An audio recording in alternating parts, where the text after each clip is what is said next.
Good morning. विद्यालय की online class में आप सभी का हार्दिक स्वागत। जो आपको टेस्ट का सिलेबस बताया था, उम्मीद है आप टेस्ट के सिलेबस के अनुसार ठीक प्रकार से तैयारी कर रहे होंगे। कल के वीडियो में आपने देखा, हमने सूर्य ताप के विषय में जाना। आज का अपन बिल्कुल छोटा सा टॉपिक, बिल्कुल सिंपल सामान्य सा इजी टॉपिक, वायुमंडल के बारे में देखते हैं। वायुमंडल होता क्या है? देखिए, वायुमंडल किसे कहें? देखिए, हमारी पृथ्वी के चारों ओर विद्यमान जो वायु का जो आवरण है, यानी हमारी पृथ्वी को चारों ओर से जो वायु का आवरण घेरे हुए है, उस वायु के आवरण को मुख्यतः वायुमंडल के नाम से जाना जाता है। देखिए, मुख्यतः वायु का न तो कोई रंग है,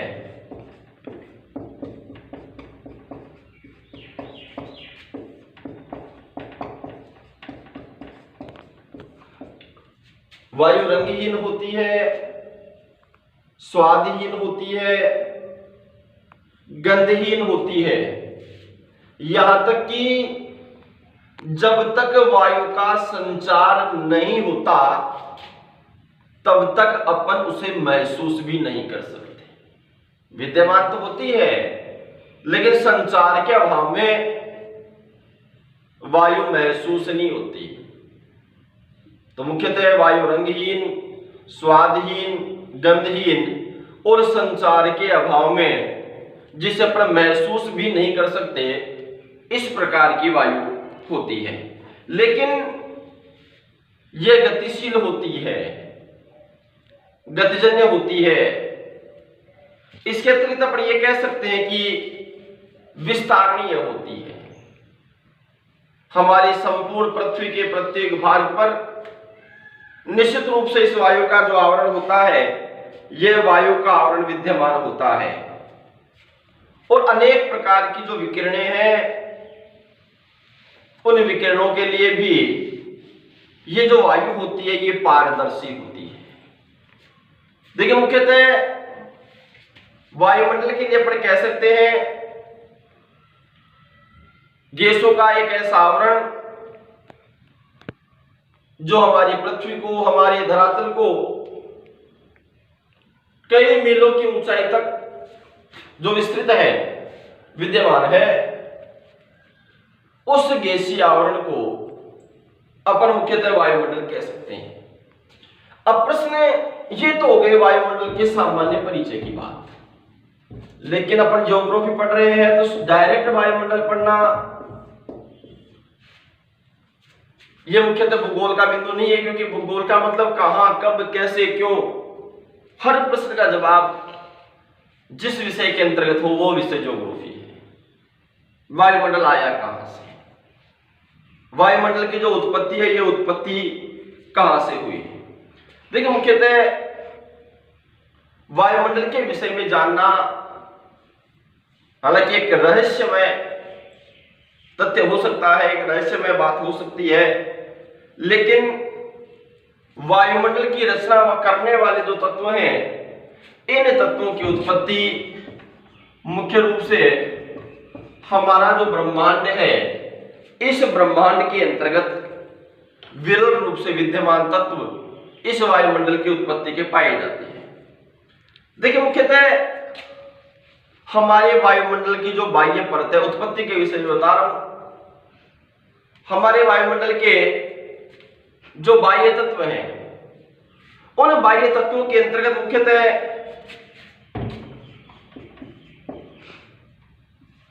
हाइड्रोजन,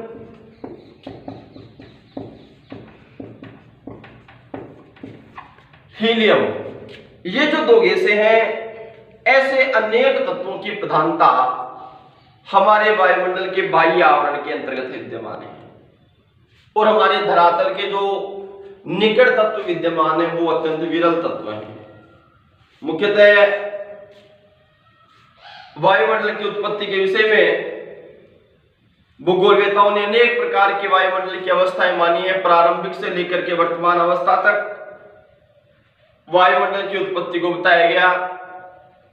मुख्यतः इस वायुमंडल की उत्पत्ति के अंतर्गत सारगर्भित बात यह है कि हमारे वायुमंडल के अंतर्गत जब ब्रह्मांड की उत्पत्ति हुई, ब्रह्मांड की उत्पत्ति में जो अनेक प्रकार के तत्व विद्यमान थे, उन अनेक प्रकार के तत्वों में जो विभिन्न प्रकार के गैसों का आवरण हमारी पृथ्वी को चारों ओर से एक लिफाफे की तरह, जो गैसीय आवरण हमारी पृथ्वी को चारों ओर से घेर लिया, उसे हमने वायुमंडल कहा।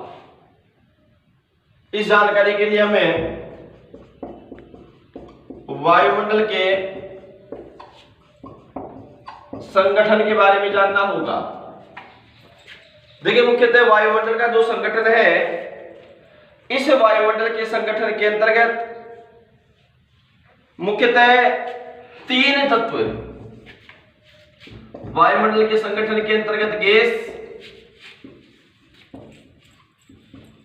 जलवाष्प और धूलिकण,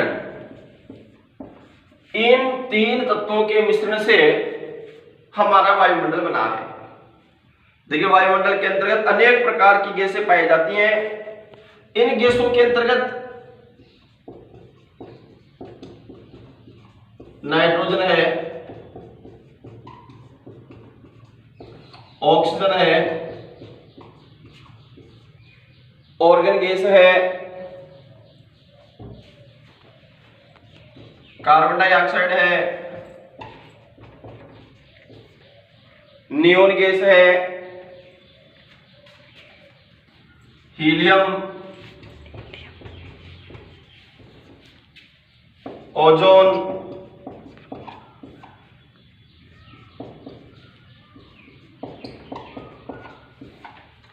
हाइड्रोजन, क्रिप्टॉन, अनेक प्रकार की गैसें विद्यमान हैं जिनसे हमारे वायुमंडल का निर्माण हुआ। एक बात और बता दूं, ये जो आप क्रम देख रहे हैं, ये क्रम वायुमंडल में विद्यमान गैसों का अधिकतम से न्यूनतम है। यानी वायुमंडल में सबसे ज्यादा गैस पाई जाती है कौन सी? नाइट्रोजन, उससे कम ऑक्सीजन, उससे कम ऑर्गन, ये क्रम है।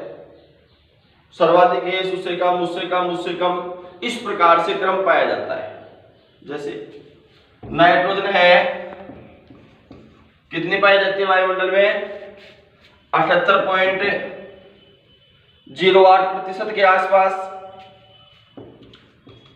20.9% पाई जाती है। ऑक्सीजन ऑर्गन पाई जाती है 0.93%। जो कार्बन डाइऑक्साइड है ये पाए जाते हैं 0.03%। नियोन पाए जाते हैं 0.0018%। हीलियम पाए जाते हैं 0.005%। ये क्रम है। ओजोन है 0.0006%। ठीक है, 0.006%, ये ओजोन की स्थिति है। इसी प्रकार जो हाइड्रोजन है, हाइड्रोजन पाया जाता है 0.00005%। क्रिप्टॉन है वो आंशिक, कहने का मतलब यह है, ये गैसों का क्रम, इनके संगठन से हमारे वायुमंडल का निर्माण हुआ है। ये जो गैसें हैं, इन गैसों के सहयोग से हमारे वायुमंडल का निर्माण हुआ है।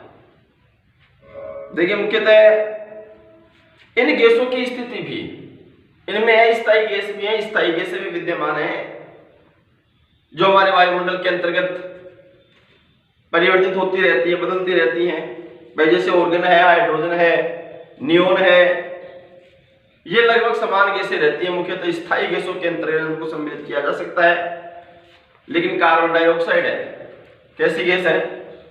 अस्थायी, क्योंकि कार्बन डाइऑक्साइड जो गैस है, इसकी मात्रा के अंतर्गत परिवर्तन होता रहता है, बदलता रहता है।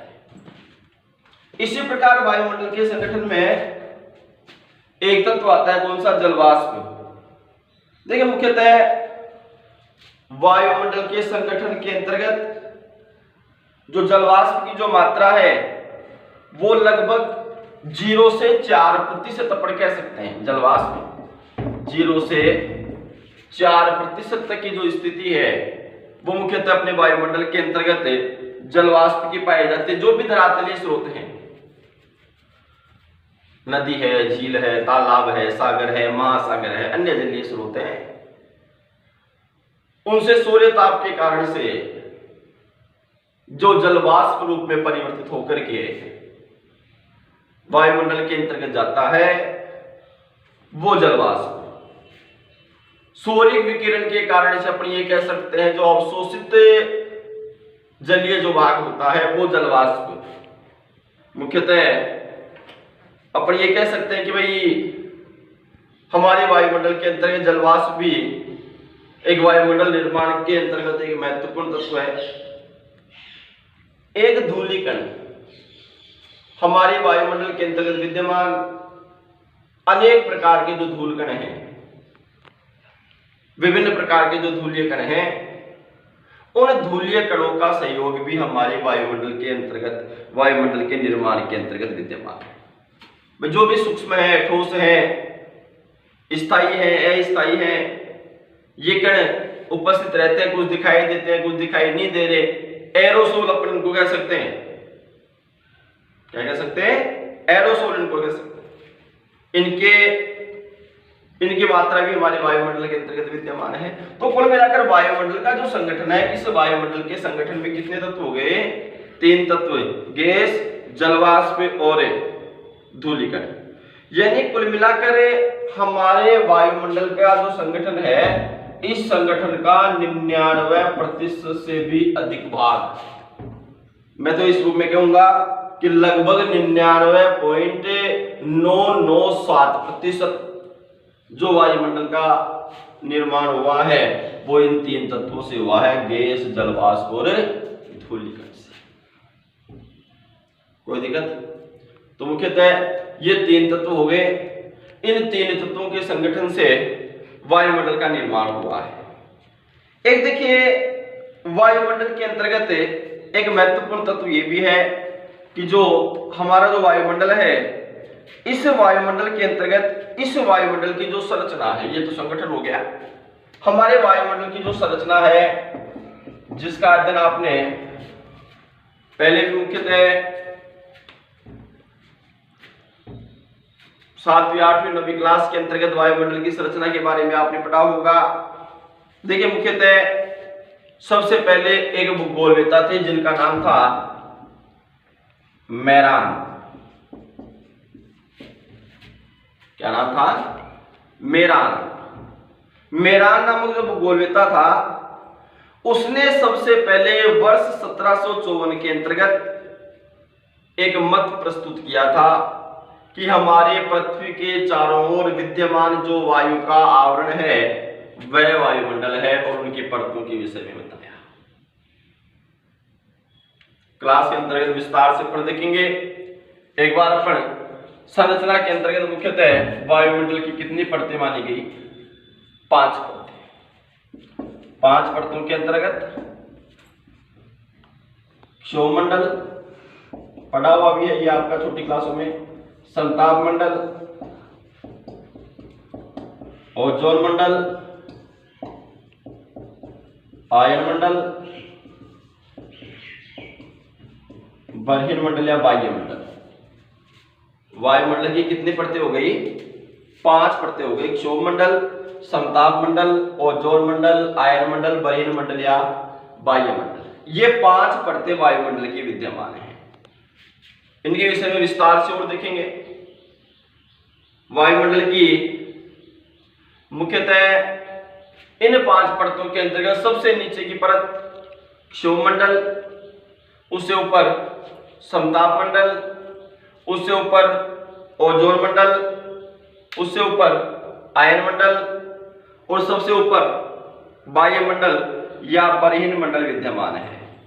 देखिए मुख्यतः वायुमंडल की ये जो 5 परतें हैं, ये 5 परतें हमारे पृथ्वी से क्रम के आधार पर सबसे पहले ऊपर की ओर जाएंगे, क्षोभमंडल आएगा, उससे ऊपर समताप मंडल, उससे ऊपर ओजोन मंडल, उससे ऊपर आयन मंडल और उससे ऊपर वायुमंडल। तो ये जो 5 परतें, इनमें क्षोभ मंडल की अपन बात करें तो हमारे वायुमंडल की सबसे निचली परत मुख्यतः भूमध्य रेखीय क्षेत्रों के अंतर्गत, जिसकी ऊंचाई 15 से 20 किलोमीटर और ध्रुवीय क्षेत्रों के अंतर्गत लगभग 8-10 किलोमीटर की ऊंचाई पर वायुमंडल की जो परत पाई जाती है वो क्षोभ मंडल होती है। मौसम संबंधी जो परिघटनाएं, सामान्य रूप से बता रहा हूं, विस्तार से अपन देखेंगे क्लास में। मौसम संबंधी जो भी परिघटनाएं होती हैं, बिजली का चमकना, बादल का बनना, वर्षा का होना, ये सारी मौसम संबंधी गतिविधियां जिस मंडल के अंतर्गत होते हैं वो मंडल कौन सा है? क्षोभ मंडल। समताप मंडल नाम से स्पष्ट है, समान ताप, समान मौसमी दशाएं, लगभग 20 किलोमीटर से लेकर के 50 किलोमीटर की ऊंचाई तक जो मंडल विद्यमान होता है समताप मंडल। क्षोभ मंडल और समताप मंडल को जो क्षेत्र अलग करता है, मध्य सीमा जिसे अपन कह सकते हैं। समताप मंडल के अंतर्गत मौसम सदैव समान रहता है। जो भी ये वायुयानों का संचालन जो है वो समताप मंडल के अंतर्गत। ओजोन मंडल की बात करें तो लगभग 50 से लेकर के 80 किलोमीटर की ऊंचाई तक जो मंडल हमारे वायुमंडल के अंतर्गत विद्यमान है, ओजोन मंडल सूर्य से आने वाली जो पराबैंगनी किरणें हैं, इन पराबैंगनी किरणों का अवशोषण जिस परत के अंतर्गत होता है वह मुख्यतः ओजोन परत के अंतर्गत आती है। इसके अतिरिक्त जो आयन मंडल है, आयन मंडल जिसके अंतर्गत मुख्यतः रेडियोधर्मी जो तत्व हैं उनके लिए 80 किलोमीटर से लेकर के लगभग 500, कुछ भूगोलवेता अधिकतम भी मानते हैं, लेकिन 500 किलोमीटर की ऊंचाई तक जिस मंडल का अस्तित्व विद्यमान है आयन मंडल, और 500 से लेकर के 1000 से भी अधिक ऊंचाई तक विद्यमान जो मंडल है वो वायुमंडल विद्यमान है। इनमें और भी अनेक बातें हैं। ये तो केवल मैंने आपको एक सामान्य इंट्रोडक्शन दिया है कि अपन इन 5 परतों का विस्तार से अपन अध्ययन करें तो अनेक बातें हैं। मध्य मंडल, मध्य सीमा, समताप सीमा और भी अनेक चीजें इनके अंतर्गत हैं जिनका अध्ययन इनके अंतर्गत विद्यमान है। तो मुख्यतः इन 5 मंडलों का अध्ययन भी अपने वायुमंडल के अंतर्गत मुख्यतः विद्यमान है। इसके अतिरिक्त वायुमंडल के अंतर्गत जो ये मौसमी घटनाएं अपन देखते हैं, ये सारी मौसमी घटनाएं अपने क्षोभ मंडल के अंतर्गत होती हैं। तो मुख्यतः इन 5 मंडलों का अध्ययन भी अपन विस्तार से करेंगे क्लास के अंतर्गत। ठीक है, तो ये हो गया आज का बिंदु। मैं फिर से एक बार टेस्ट के बारे में कहना चाहूंगा आपको। जो टॉपिक आपको मैंने बताए हैं टेस्ट के लिए, भूगोल का सामान्य परिचय, सौरमंडल और पृथ्वी के बारे में, सूर्य ताप के बारे में, इन 3 बिंदुओं का आप ठीक प्रकार से अध्ययन करें। उम्मीद है जो वीडियो आपको भेजे जा रहे हैं वो ठीक प्रकार से आपको समझ में आ रहे होंगे। कल भी मैंने कहा था,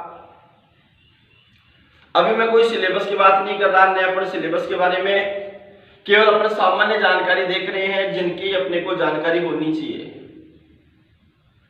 मुख्य रूप से मैं आपको ये कहना चाहूंगा, जिस भी टॉपिक में, जिस भी बिंदु में आपको कोई भी समस्या हो, कोई डाउट हो, कोई बात समझ में नहीं आए, आप मुझे डाउट का जो ऑप्शन है उसमें भेजें जिससे मैं आपको ठीक प्रकार से फिर से बता सकूं। नोट्स वगैरह की जो बात है वो एक बार अपन क्रमबद्ध रूप से अपना सिलेबस स्टार्ट करें, उसके बाद में नोट्स वगैरह भी भेजता रहूंगा। लेकिन फिलहाल जो वीडियो आपके पास भेजे जा रहे हैं उनको आप 1-2 बार देखें और विषय को समझने का प्रयास करें। 100% एक रुचिकर विषय है, आपको ठीक प्रकार से समझ में आएगा। फिर भी यदि कोई बिंदु आपको ऐसा लगता है कि वो समझ में नहीं आया, मेरे समझने में आने वाला नहीं है, तो आप मुझे कहें, मैं फिर से उस बिंदु का अपन रिवीजन करेंगे तुरंत, और रिवीजन में फिर से उसे वीडियो के बारे में आपको बता दिया जाएगा, फिर से उस टॉपिक के बारे में बता दिया जाएगा। लेकिन आप जब तक वीडियो नहीं देखोगे, जब तक आप समझने का प्रयास नहीं करोगे, तब तक आपको ये समझ में भी नहीं आएगा। तो मूलतः जो भी डाउट हो, जहां दिक्कत हो, आप मेरे से शेयर करें। 100% आपका जो भी समस्या है उसका समाधान किया जाएगा। धन्यवाद। आज इतना ही। शेष